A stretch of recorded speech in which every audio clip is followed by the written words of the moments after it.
मला आणखीन एक प्रश्न तुला विचारायचा आहे. ज्या वेळेला तू एक पोलीस म्हणून आलीस लक्ष मध्ये, तर त्यावेळेला तुझी बॉडी लँग्वेज आणि ते काहीतरी वेगळंच होतं, फेवरच वेगळा होता. हो. जरा काहीतरी सांगशील का ग त्याबद्दल? बाबा माझे भूषण तेलंग हे नितीन देसाईंबरोबर काम करून, म्हणजे राजा शिवाजी जी सिरियल होती ती अख्खी सिरियल बाबांनी उभी केली. म्हणजे बाबा माझे प्रोडक्शन पण करतात आता, म्हणजे आभाळबाईनंतर त्यांनी प्रोडक्शन सुरू केलं. नाव बाबांचं नाव माहित आहे. सो त्यांनी नितीन देसाईंबरोबर केलं, आदेश दादा बरोबर ते करत होते, आदेश बांदेकरांबरोबर. लक्षची सुरुवात त्यांनी केली. म्हणजे ज्या वेळेला अदिती, जगन्नाथ निवंगुणे, कमलेश सावंत आणि अशोक समर्थ ही बेसिक लक्षची टीम होती.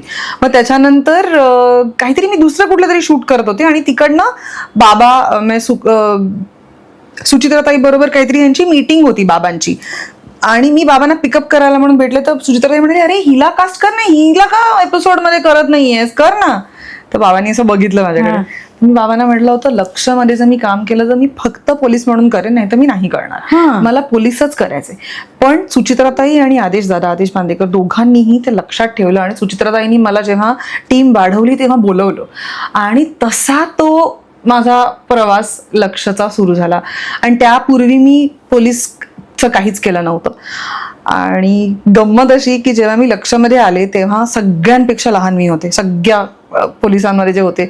अरे ही लहान दिसते, बिकॉज पोलिसांची जी एक मॅच्युरिटी असली पाहिजे, की ते एक इन्व्हेस्टिगेशन करून आलेला जी मॅच्युरिटी असते. त्यांचं म्हणणं होतं, काही सुरुवातीला आमच्या काही डिरेक्टरचं म्हणणं होतं की पोलीस नाही रे, पर्या तू चांगलं, म्हणजे एक संजय खांबे म्हणून जे आता प्रोड्युसर झाले आहेत, जे तेव्हा आमचे डिरेक्टर होते, ते म्हणाले, पर्या तू त्यांच्यावर काम केलं होतं मी, अरे की काम चांगलं करतेस रे, पण पोलीस वाटत नाहीस तू, सातारचे आहेत ते, तर पोलीस वाटत नाहीस रे, लहान दिसतोय रे, चेहरा लहान दिसतोय रे, मॅच्युरिटी दिसत नाही रे तुझ्या चेहऱ्यावरती. असं झालं. आणि जेव्हा 5-5.5 वर्ष मी लक्ष केलं, त्याच्यानंतर काही दिग्दर्शकांचं असं म्हणणं होतं की यार परी ऍक्ट्रेस चांगली आहे पण ती पोलीस दिसते यार. म्हणजे ह्याच्यात म्हटलं तर आय टूक इट पॉझिटिव्हली, पण माझं असं झालं, this is not fair, I am actress, I should be able to perform in anything. तर मला वाटतं हा ग्राफ होता. आणि म्हणजे तू ते कमवलं म्हणजे, आणि मला फार मजा यायची ते करायला. जसं मी म्हटलं ना की त्या आधी माझी प्रशांतांबरोबर मी नाटक केलं, त्यांनी सांगितलं होतं की आपल्या आवडीच्या कामातनं आपल्याला आपला काय म्हणतो चरितार्थ चालतो, is a very blessed thing.